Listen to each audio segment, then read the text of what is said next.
Hi, hello. Welcome to my review of this new sci-fi movie 65. This is a new 90-minute thriller starring Adam Driver and Ariana Greenblatt, and it's about Adam Driver who is on his mission. They don't really say what the mission is, but the only thing we know about it is that Adam Driver's character has a very sick daughter and he wants to make more money to be able to treat her, so he gets on his 2-year-long mission to do whatever they are going to do on this mission.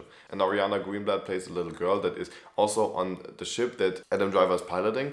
And when the ship gets into a field of meteors, they crash onto Earth about 65 million years ago. Which, I mean, honestly is a great concept. I really just heard about this movie and I instantly wanted to watch it because this is like such a simple concept, but you can do so much with it. A sci-fi movie taking place in 65 million years ago, so basically Adam Driver running around with a gun killing dinosaurs. That's basically what this movie is. It's written and directed by Scott Beck and Brian Woods. Both of them were writers on A Quiet Place together with John Krasinski, and I can honestly tell that not while watching the movie, but thinking back on both of these movies, they have a very similar feeling in that it's basically just humans trying to survive very simple situations, but it's aliens that they have to survive. With 65, it's not aliens, but to Adam Driver, these things are aliens because he's from a different planet, so he doesn't know that this is a planet where humans are going to exist in some time. And to be honest, every time movies like these come out, I am very interested in watching them because I always have fun with them. They are very simple, they know exactly what they are trying to do if they are good. It's just a movie about Adam Driver trying to survive against dinosaurs. When executed well, you can have a lot of fun with this. And I did. Adam Driver is, by the way, amazing in this film. With movies like these, you have to rely a lot on the main character and on their facial expressions because there's not a lot to talk to. Like, I don't know how many words Adam Driver says in the first 5 to 10 minutes, but it's definitely not a lot. And you would think with him trying to take care of this little girl that he would talk a lot more, but because this girl is from another colony on this planet, they also can't really talk because she speaks a different language, and so there's also a lot that they have to do with just facial expressions and just their hands and whatever to get their point across basically, which is something that I just like, but I would have liked to see a lot more because a lot of times Adam Driver just talks randomly and he speaks English, she speaks whatever this language is, and she for some reason understands what he says. I mean, I guess I could believe that she in some way has some knowledge about the language, but that's not really apparent in the first 5 minutes or genuinely in the movie. I am just imagining why she understands so much of what he says. Especially like when I compare this to me, for example, trying to listen to someone speak French. If someone speaks French fluently,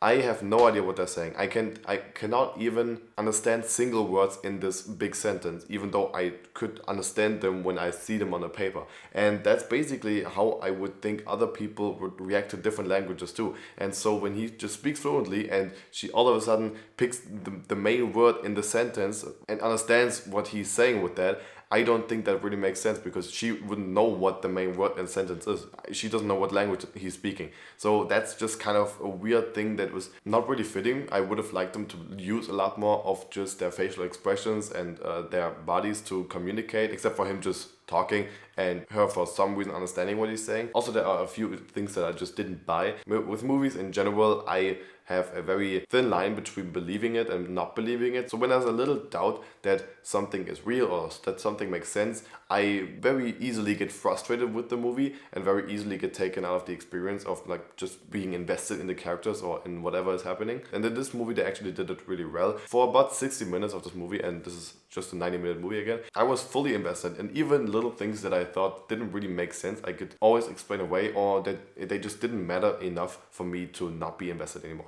I was still always invested in, and the movie did a great job of making me invested.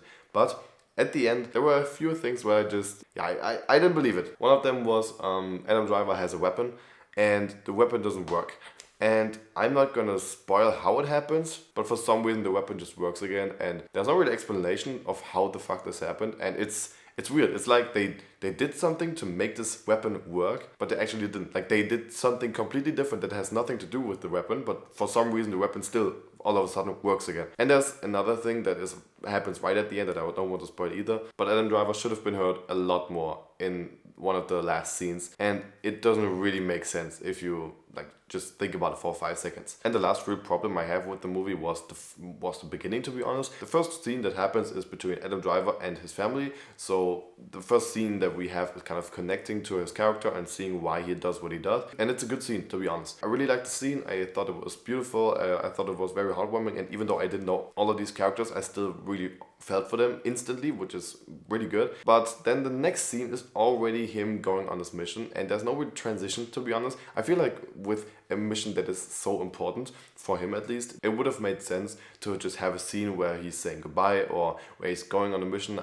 I have no problem with them not explaining what the mission is, but just having a few scenes between the mission going wrong and him and his family would have made me connect with his character much more, to be honest. But you kind of forget about that when the movie actually starts going and when he's about fighting dinosaurs, basically. So it's not really too distracting, but it's noticeable. But honestly, this movie is fun. It sounds like a concept that a 10-year-old would think of, but it's actually executed very well. It looks beautiful. Like, there's a lot of great CGI actually in this, where I actually believe what is going on. Sometimes the dinosaurs look a bit weird and not really believable, but it's not really too distracting because they also build up a lot of tension with these dinosaurs. It's like Jurassic Park or Jaws, where they don't really show the creatures until a long time has passed, which is good for tension and also for the budget probably. But other than that, the movie looks really amazing. There are a lot of great colors. It's a great mix between this sci-fi aspect of the movie, where it's all these technical devices and the starship that they are moving in. But then there's also this contrast to the planet Earth 65 million years ago,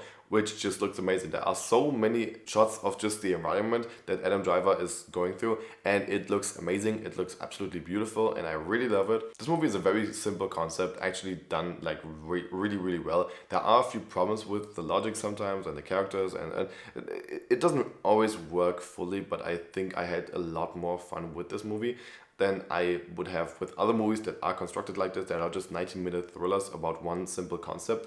And usually, again, when something isn't quite right, I instantly stop believing it and I'm not invested anymore. But with this movie was good enough that I was still invested and that I did still care, which is definitely something that speaks for the movie and not against it. So I would give the movie 6.5 out of 10. It's good. I really enjoyed it. It's on Netflix. Thank you for watching and see you next time.